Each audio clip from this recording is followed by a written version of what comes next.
She asked me to help her trick her jealous ex, Amber said, her voice tight with urgency, a nervous laugh hiding something raw under. She looked around the small cafe as if expecting someone to burst in and catch her off guard. I set my coffee down, calm, steady, and asked, "What if I just protect you instead?"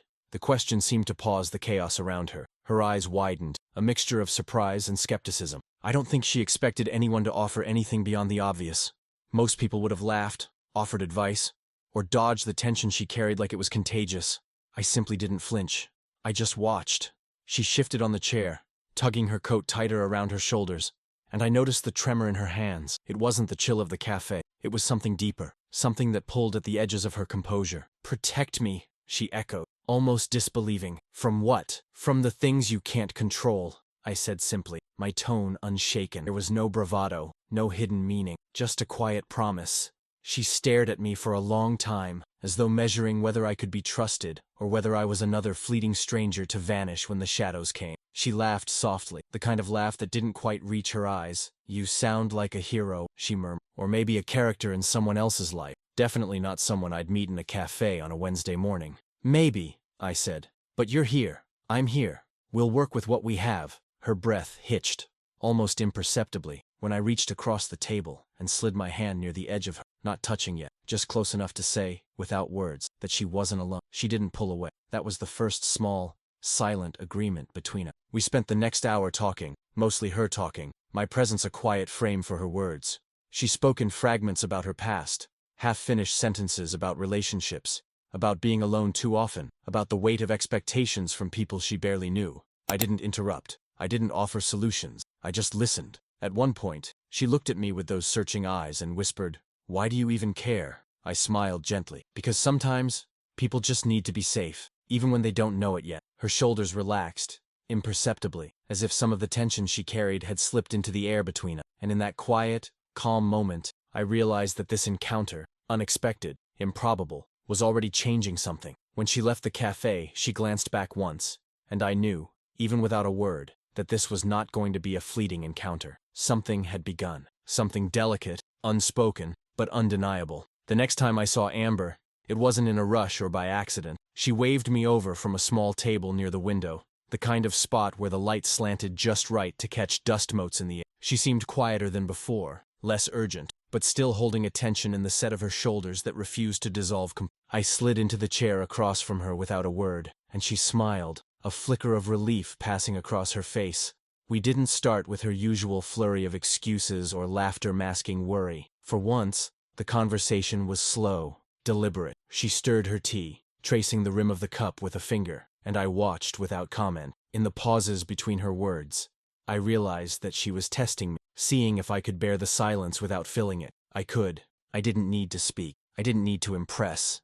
I simply existed alongside her, present, calm, steady. She sighed, almost inaudibly, and let her gaze drift toward the rain-slick street outside. I don't think anyone ever just sits with me like this," she admitted, voice low. There was no accusation, just recognition. I nodded, understanding without needing to respond. "I'm not used to being undemanding," she continued, almost whispering. "Most people either want something from me or they run when it gets quiet." "That's not always true," I said, letting my voice carry the weight of a simple fact. "Sometimes, people just need to be near someone else, without words, without expectations. You're allowed that." She laughed softly, a sound that didn't quite mask its fragility. "You make it sound like a privilege." "Maybe it is," I said, shrugging lightly. "Or maybe it's just something people forget to give each other." For a long while, we sat in silence. The rain tapped against the window, steady and unobtrusive, filling the space between us with a quiet rhythm. Her posture slowly shifted, relaxing just enough for me to notice the subtle easing of her shoulders. I could feel her breathing even out,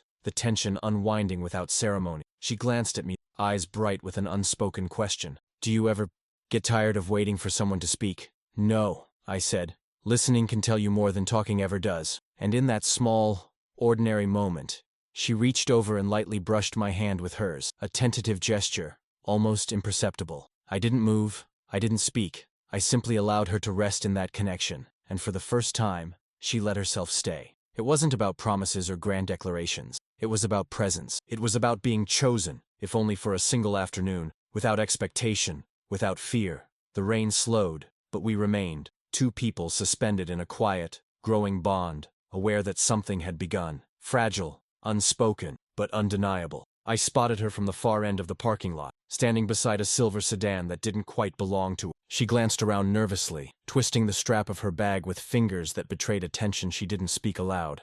I walked toward her without rushing, letting each step close the distance in a steady rhythm. She didn't notice me at first, caught in the quiet panic of what seemed like an ordinary Monday that had turned into something fragile. "Scott," she said when she finally looked up, a mixture of relief and surprise in her voice.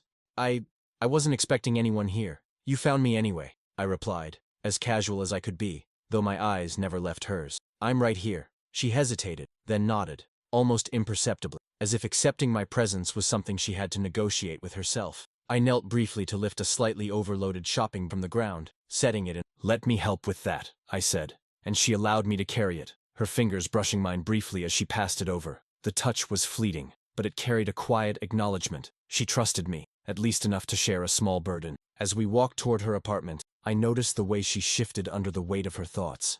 Her eyes darted to the street, to the cars, to the people passing by, as though the world itself was a threat she had to measure before stepping forward. I didn't speak. I didn't question. I simply stayed by her side, a calm presence that didn't demand anything but offered everything she seemed to need. "You're really patient," she said after a few steps, breaking the silence, her voice soft and unguarded. "Most people would get annoyed with me. Most people aren't here," I said. "I'm not most people." Her laugh was a quiet thing, tinged with something like wonder. "You make it sound easy," she said. "Just being here." "It's not about easy," I told her. "It's about choosing to be. And right now, I choose this.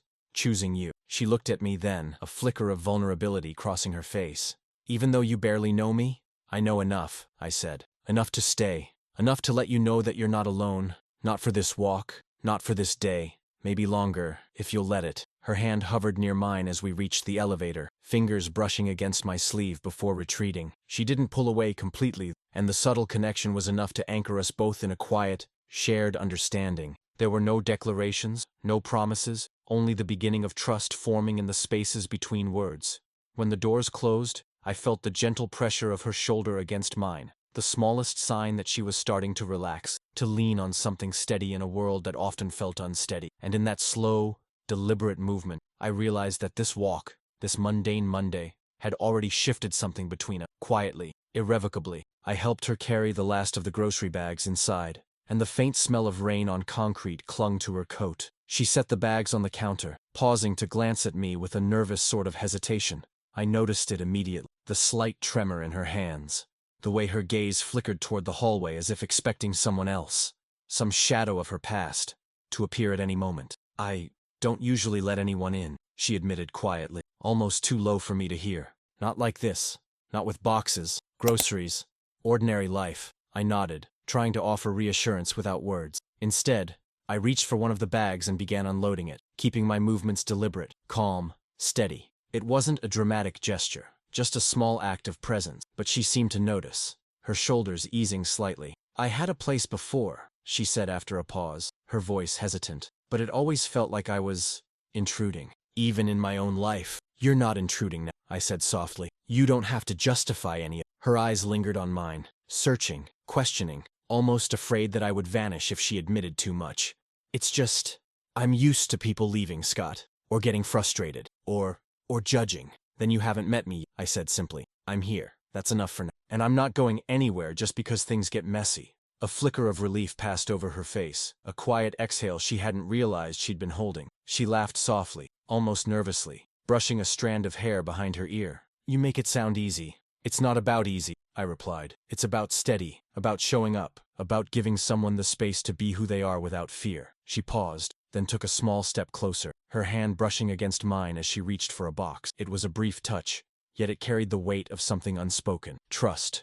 Willingness. The first fragile acknowledgement that she could lean on someone without shame. We worked in silence, the only sounds the rustle of paper, the soft thud of boxes, and the faint hum of the refrigerator. It wasn't a void of conversation. It was a shared rhythm, a quiet intimacy forming in the mundane. Finally, she leaned against the counter, her posture relaxing further. "Thank you," she said, voice softer now, more genuine, for letting me just be." "You don't have to thank me," I said. "Just keep being. That's what matters." And for the first time in weeks, She allowed herself a moment to breathe fully, to let the tension of her past slip away, if only for a while. And I knew then, without words, that something important was quietly taking root between us. She called me that Sunday afternoon, her voice hesitant, almost embarrassed. "Do you want to come over?"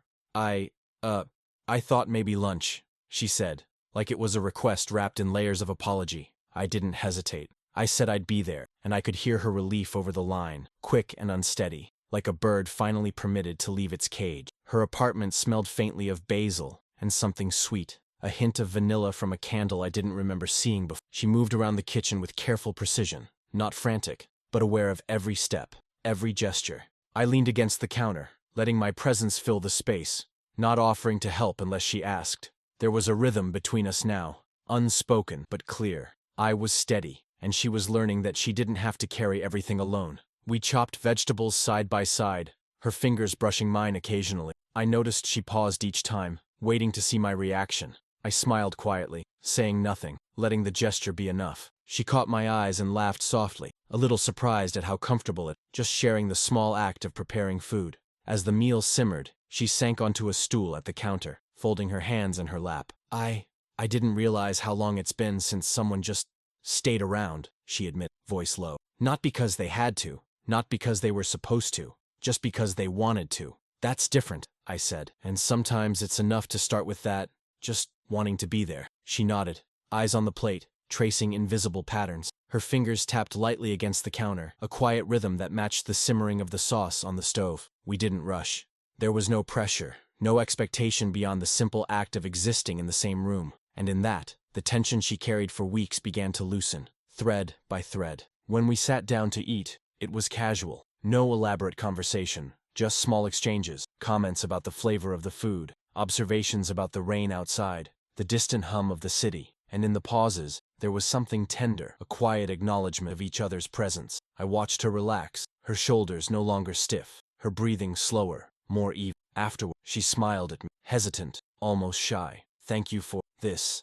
"Just this," she said. "Just this is enough," I replied. And in that ordinary Sunday, amidst chopping, simmering, and soft laughter, something quietly began between us, subtle and steady, unspoken but undeniable, a fragile thread weaving our lives together without forcing the moment, without needing words to claim it. The phone rang just as the sky outside had turned an inky black. Amber's voice trembled slightly over the line. "Scott, the power's out."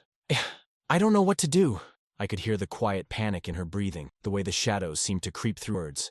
I told her to stay calm, and that I'd be there soon. The drive was short, but every red light felt like an eternity. When I arrived, the building was silent except for the occasional drip of water from a leak somewhere near. She opened the door, and the faint glow of her phone barely lit her face. Relief washed over her in that instant, though she tried to mask it with a quick laugh. "You didn't have to come," she said, but the quiver in her voice betrayed her. "I wanted to," I said. My hands were steady as I set the flashlight and a small box of candles on the counter. She watched me, hesitant, unsure if it was okay to trust someone in a moment so raw and exposed. I didn't push. I lit a few candles around the room, the soft glow transforming the darkness into something warmer, intimate, yet safe. We ordered pizza from my phone, the delivery guy's flashlight barely illuminating the steps. The room smelled of melted wax and oregano, a strange comfort in the midst of chaos. We sat on the floor, legs crossed, backs resting against the couch. The hum of the city beyond her window was replaced by the quiet intimacy of shared space. Two people suspended in a world paused by circumstance. She spoke softly about childhood memory, the small fears she never told anyone, the moments she felt unseen, even among friends and family. I listened, leaning back, letting her words fill the space. No judgment, no advice, just presence. Occasionally, her hand would brush mine, a fleeting gesture that lingered longer than she intended. I didn't react, only allowed it, letting her dictate the pace. At one point, she sighed, resting her head lightly against my shoulder. I felt the tension of her body soften, a subtle surrender that carried trust more potent. We stayed that way, silent, with only the candlelight flickering against the wall. Outside, the storm murmured, but inside, the world was reduced to small, deliberate moments. A sip of soda, a shared laugh over the crust, a glance that spoke louder than anything said aloud. Hours passed unnoticed, and the power never returned. And yet, we didn't care. She stayed, and I stayed, and in that quiet, fragile night, something shifted imperceptibly. Protection didn't need heroics. It needed presence. And in the soft darkness, she learned, if only for a while, what it felt like to be safe. The knock came at the exact moment the apartment felt quiet enough to be safe. Amber's hand froze mid-motion as she carried a mug of tea to the living room. I didn't ask who it was. I already knew. She glanced at me, her eyes wide, a flicker of panic that she tried to mask with a tight-lipped smile. I think it's him, voice low. Do I have to? Just stay here, I said, keeping my tone even, calm. I'll be right in the hall.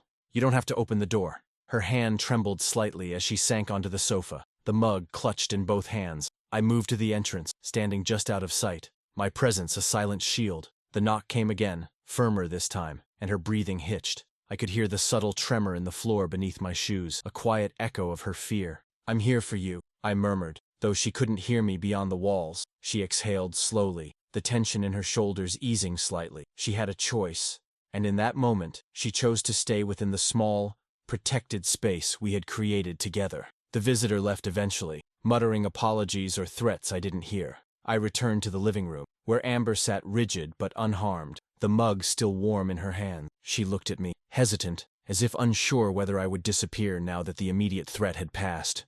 Thank you, she whispered. I didn't need anyone else to handle that, but I needed you. You always get to decide what you need, I said, letting the weight of that statement settle between us. I just make sure it's safe to need it. She laughed softly, the sound fragile but genuine. You make it sound simple. It is, sometimes, I said. Safety is simple when you're willing to stay. She rested her head briefly against my shoulder, just a gesture, not a declaration. Yet it carried the quiet affirmation that she had chosen to trust. I didn't move, didn't speak. I let the moment exist exactly as it was, without forcing it, without claiming it. Minutes passed in silence, filled only by the subtle hum of the city beyond her. Amber finally sat back, a small smile forming, fragile but real. She had faced something that had held her captive in fear, and she had done it with me by her side, not because she was forced to, but because she wanted that presence there. And in that quiet, deliberate choice, I realized how much had shifted. Protection, I understood then, was not about grand gestures or confrontation. It was about being present, consistent, and unwavering, letting someone know that they were not alone, even when no one else could see them. Amber's apartment felt different when I arrived that afternoon. It wasn't just the sunlight filtering through the blinds, casting soft stripes across the floor, but the subtle changes she had made. A small bookshelf rearranged, a few framed photos moved, a plant perched near the window catching the light. She had started claiming the space in small, deliberate ways, and it was quiet,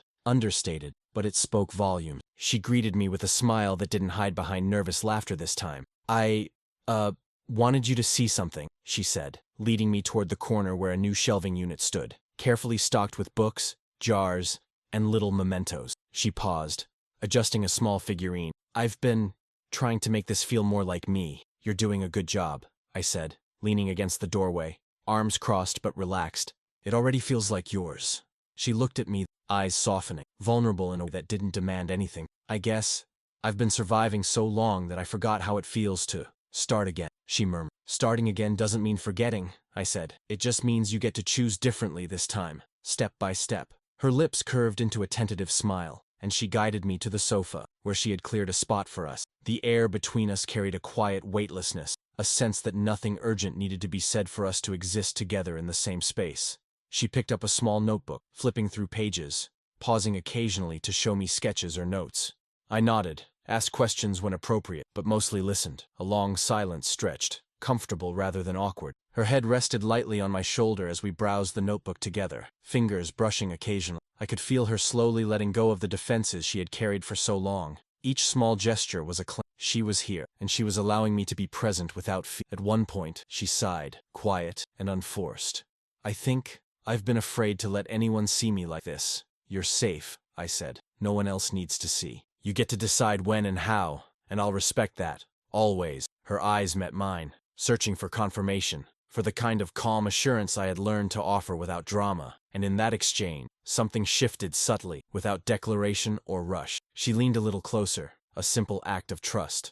And I understood, without needing words, that she had begun to feel chosen, seen, and quietly, steadily safe. She didn't answer my calls for a few. It wasn't like Amber to vanish without some explanation. even a fragile one. I respected it. I knew her space was part of the rhythm we were, delicate and personal. I didn't push, didn't flood her with messages. I simply existed in the knowledge that she might need distance to process, to breathe. When she finally returned, it was late afternoon. She opened the door slowly, a tentative smile brushing her eyes, searching for something steady. I thought you might be mad, she admitted, voice low, uncertain, that you'd not care. I shook my head, smiling softly. I cared, I said. I still care, but I know you need to choose when to return. That choice is yours. I don't take it away. She paused, studying me, as though trying to measure whether my calm was an act or truth. Then she sighed, relief threading through her posture. It felt like it didn't matter if I showed up or not.